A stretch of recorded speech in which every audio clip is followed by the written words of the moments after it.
he is known as the Father of Europe. With his strength alone, he established the most powerful empire in medieval Western Europe. Subsequently, he was crowned by Pope Leo as the Emperor of the Romans. He was Charlemagne, the first emperor of medieval Western Europe. During his 46-year reign, he launched over 50 campaigns against the Lombards, Saracens, Saxons, and others. After his death, his 3 grandsons became kings, and the empire was divided into 3 parts, splitting into France, Germany, and Italy. To understand the thousand-year enmity among these 3 great nations, Charlemagne is undoubtedly a good starting point. In the year 748, Charlemagne was born, and his father Pippin was overjoyed. He named him Charles, the same as his own father. Pippin believed that Charlemagne would surely become an extraordinary figure. Looking back on Pippin's life, it was a life of plunder and usurpation. At that time, the Frankish kingdom was composed of many small states, ruled for many years by the corrupt Merovingian dynasty. With Pippin's seizure of power, the Frankish king's decrees could not even leave Paris. Naturally, Pippin had the idea of usurping the throne. He found the Pope,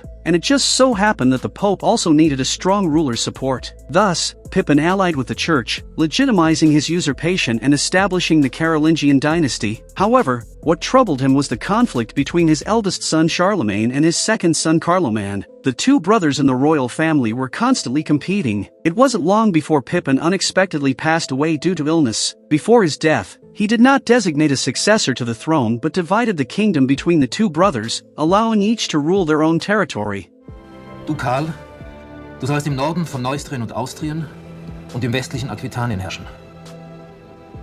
Dir, mein geliebter Sohn, schreibe ich den Osten von Aquitanien, Burgund, die Provence, Alemannien und den Süden von Neustrien und Austrien zu.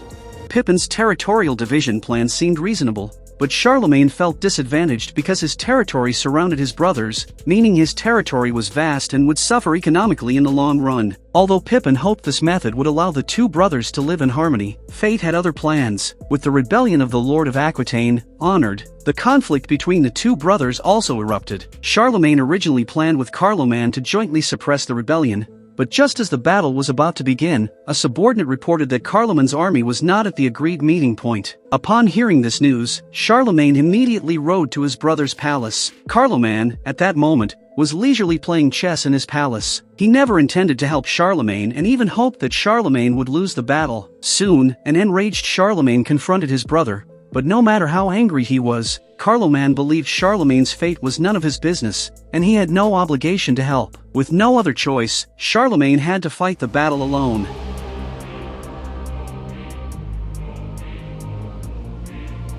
On the battlefield, the enemy shot a barrage of arrows, but they caused little harm to the well-equipped Frankish soldiers. Charlemagne then led his army deep into Aquitaine, aiming to deliver a fatal blow to the enemy. With Charlemagne's fierce roar, the final battle began.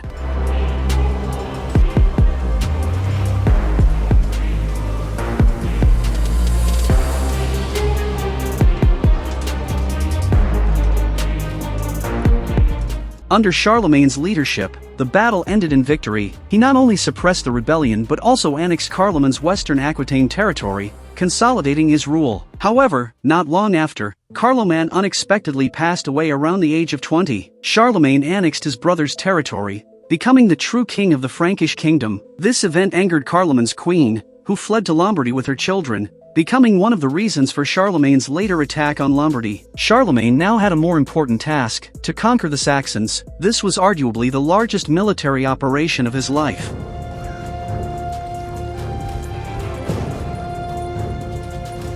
A group of barbarian cavalry arrived at this village, witnessing the aftermath of war. Innocent civilians massacred, corpses strewn everywhere, not even sparing newborn babies. Seeing this, the man was filled with rage. He was Widukind, the leader of the Saxons. In the year 772, Charlemagne, under the guise of spreading faith and bringing salvation to the barbaric lands, but in reality to expand his territory and plunder wealth, launched a war against the Saxons, beginning his armed missionary journey. He believed these polytheistic Saxons were uncivilized barbarians, and with his military might and religious indoctrination, he could easily conquer them. He sent fierce cavalry to attack Saxon settlements, burning, killing, and looting, and massacring their villages.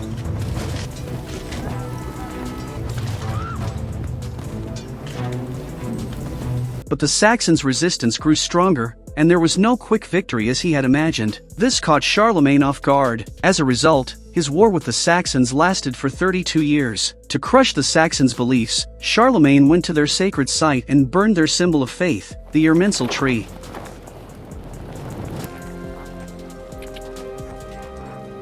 Widukind watched all this from the shadows, silently enduring.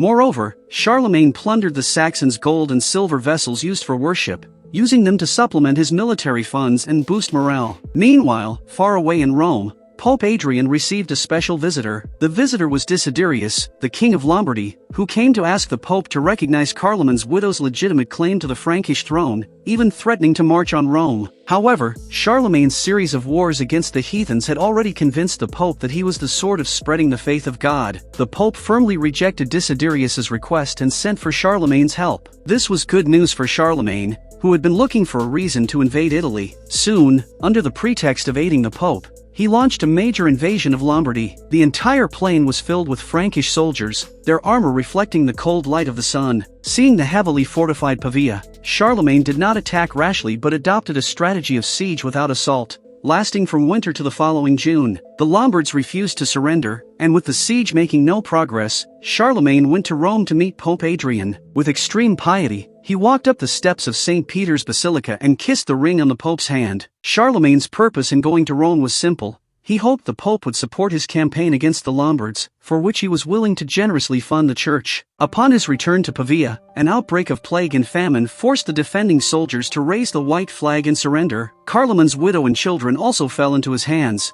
never to be seen again. After the war, Charlemagne gained the titles of King of the Franks and Lombards, controlling all of Western Europe. Just as he was preparing for his coronation, a messenger suddenly reported that Widukind had led a Saxon rebellion. With no other choice, Charlemagne had to deal with the Saxons again.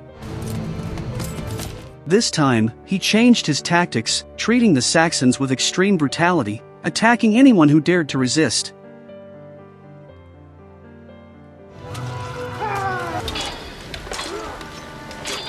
To change their primitive religious beliefs, he issued the Saxon pagan law, decreeing death for those who did not believe in Catholicism, and sent soldiers to hunt down Widukind. But they were ambushed by the Saxons, and the entire army was annihilated. To avenge this, Charlemagne gathered the Saxons and tried to force them to reveal Widukind's hiding place, but to no avail. In a fit of rage, he beheaded them, massacring 4,500 Saxons involved in the rebellion and their relatives, throwing all the bodies into the Aller River, turning the water red with blood. After returning from the Saxon campaign, his mother and wife both passed away, deeply affecting him and forcing him to rethink the meaning of life. Years of war had made the lives of the common people miserable, and continued militarism would only lead his beloved kingdom to ruin. On the other side, Widukind was also reflecting. During the years of resisting the Franks, many innocent lives had been lost. Perhaps surrender was his best option.